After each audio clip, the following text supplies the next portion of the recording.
there are a lot of Democrats who support this bill, who support Sherrod Brown, who love the fact that David Vitter has signed on to a bipartisan bill, the likes of which maybe we've never seen. Well, I think it's silly. Why is it silly? Because if you label something as a bipartisan, because you can find one Republican and one Democrat to support a bad idea, it doesn't make it better. But isn't that what we need? What is the bad idea? The bad idea is having lower capital requirements for the regional banks, which historically are riskier than the larger banks. You go back to the S&L crisis and the Great Depression. It was the regional banks that brought the system down. Why would you do two things? Have a difference in capital between the big banks and the regional banks and scrap Basel III, which has been worked on now for years and years to come up with what I think are some sensible approaches. By the way, it's great for your business. The more regulation we have, let's be honest. Not really. I make my money off of lending. I make my money off of lending transactions. Okay, but the point is, let's go back. We're going to look back and say, what the hell were we thinking about when we did Dodd-Frank? What? Yes, I agree with that. What there were certain aspects of that. Certainly Volcker rule. Guess what? Look. The banks proved that the system works. Yes, I agree with that. Okay. And the Fed and... hang on a second. How exactly did the banks prove that the system works? And we're going to agree on this. The guys that ran themselves well are still around, and it's capitalism. And when there was a problem... Yes, but the taxpayers had to pay and bail everybody out. When there was a problem, there was a problem. Oh, yes. I think we can agree on... We can all agree on that much. The Secretary of the Treasury... agree on that for one reason. The Secretary of the Treasury and the Chairman of the Fed could make half a dozen calls and get in one room a majority of the deposits in the banking system. And they can say, like long-term capital management. Whether you like it or not, you're taking the tarp because no one's going to have their head above the parapet. We're not going to have more problems. Right. Goldman and JP Morgan didn't want the money, they didn't need the money. Correct. And they were told... Neither did JP. Right, exactly. Paulson said, no, you're not going to have that advantage competitively. You're not going to be able to go brag, we didn't need the money, like Ford Motor Company did. That's right. Okay? Let me tell you something. This was, and but let's understand something. This happened under a Republican administration. Right. George Bush was president, and Hank Paulson was Secretary of the Treasury. I don't get this, that you're saying, well, everybody else is sick and dying of cancer, and we're going to give you the same chemotherapy we were giving them because you're going to go around and tell people, hey, I'm healthy, I'm going to be okay. I mean, the logic... Well, I think by the way, I'm glad Paulson won his argument. I own a lot of the J.P. Morgan TARP warrants. I'm being honest with you, and I'm a big investor in J.P. Also with the Wells Fargo. These are banks. But we can agree on this, Ken. If you had broken up the banks and what you had was 100 small banks, you'd have more trouble. You'd have much more trouble. Absolutely. You could not have that meeting that solved the issue. Look at what happened back with the S&Ls in the late 80s. Or the Great Depression before that. But I'm talking about more recently, where did Resolution Trust come from? Right. A lot of people that didn't know risk. So the big argument that you're making, Paul, is that we shouldn't treat small banks, shouldn't treat large banks and small banks differently from each other. So if you could have your way, you could make an argument that the larger banks are more diversified. I think they're better managed. Right. You could argue they need less of a capital cushion, but certainly not the other way around. But the whole idea of too big to fail is that they're so large that they could bring down our economy, and then this taxpayer. But 2008 instead proved that isn't really that huge of a risk.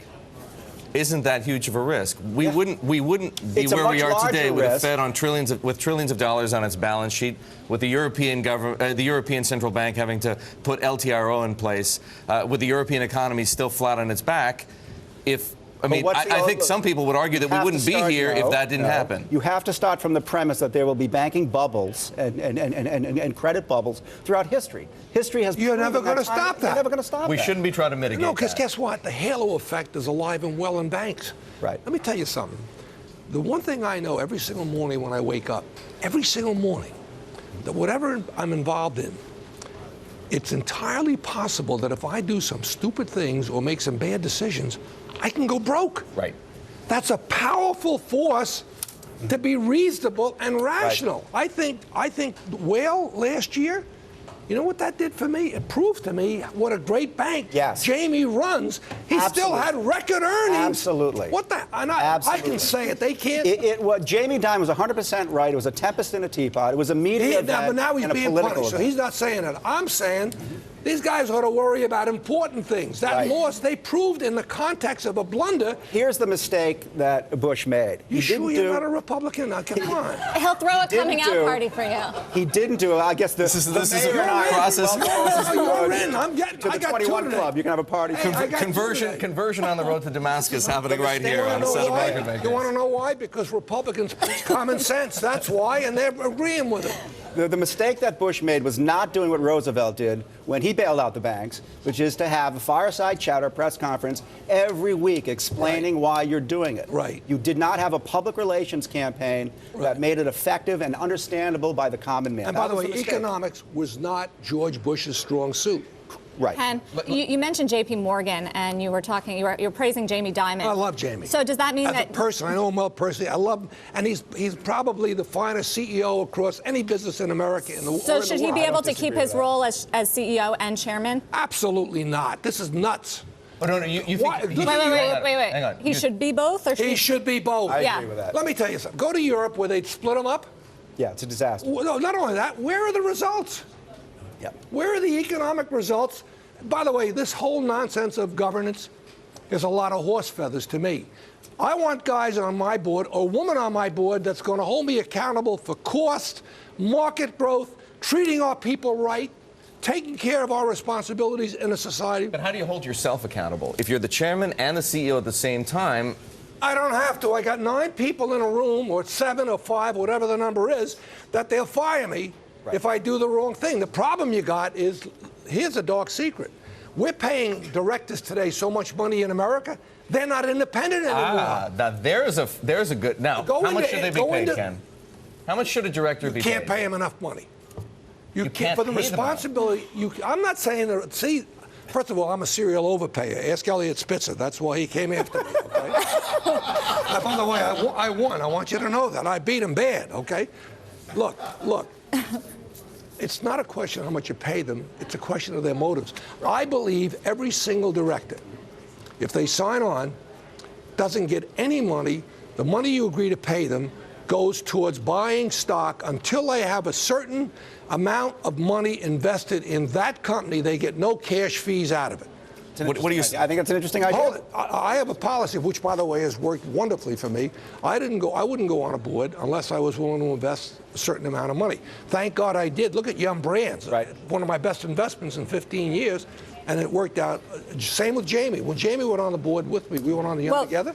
He bought a lot of stock. Richard, do you agree with Ken on the idea of corporate governance, that they should be okay with the CEO and chairman role? In that case, yes. Yeah, I don't think there's any magic between having the chairman and the CEO be separate. I don't see the magic in that. Look, let me tell you something. Who would you argue today, forget about controversy, who is the best run bank in America today? My clients, all of them. Well, I don't know. That's an unfair question I've asked you. Certainly, you'd have to say J.P. Morgan. Certainly up there. And Wells Fargo. Yep. Okay? I think they're the two. They're the biggest. I would also argue, look at major American corporations. Look at Exxon. Yeah. Is it coincidental that they didn't play around with these socially correct? You know, we're talking about diversity. Let me get another pitch in.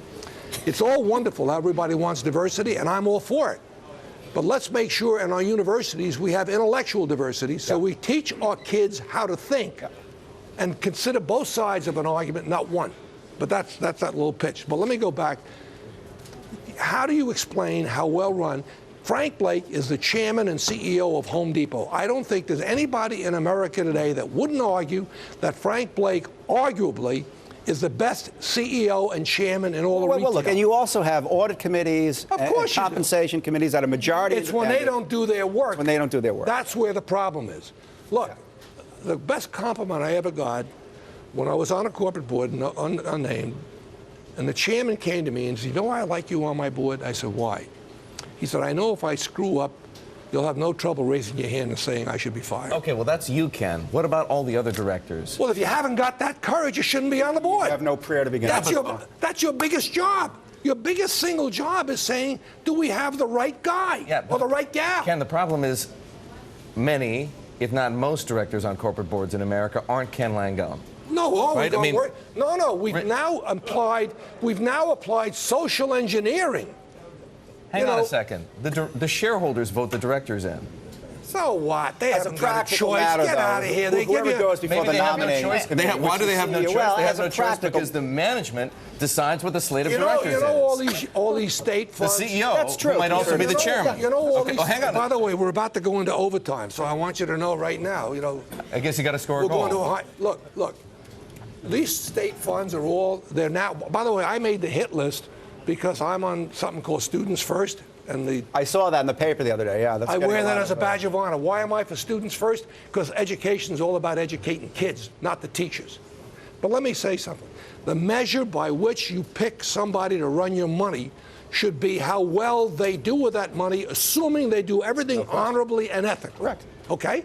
So the fact that they've got this hot list, this blacklist, or whatever hell you want to call it, the fact that they've got that, maybe the very best manager in America. One of the guys on the list is Paul Singer. Sure. He manages money for me. Yep. Fabulous. Okay? And he does it ethically, and he does it honorably, and he does it right in front of everybody. Go ahead. Richard, make your final point here that you were Bipartisanship. I guess what No, we are. we criticized at the I'm beginning gonna of the get bill, it. we now see how it can work. Richard, I'm going to have you at the same party I have the mayor for Terrific. coming out, okay? Excellent. All right.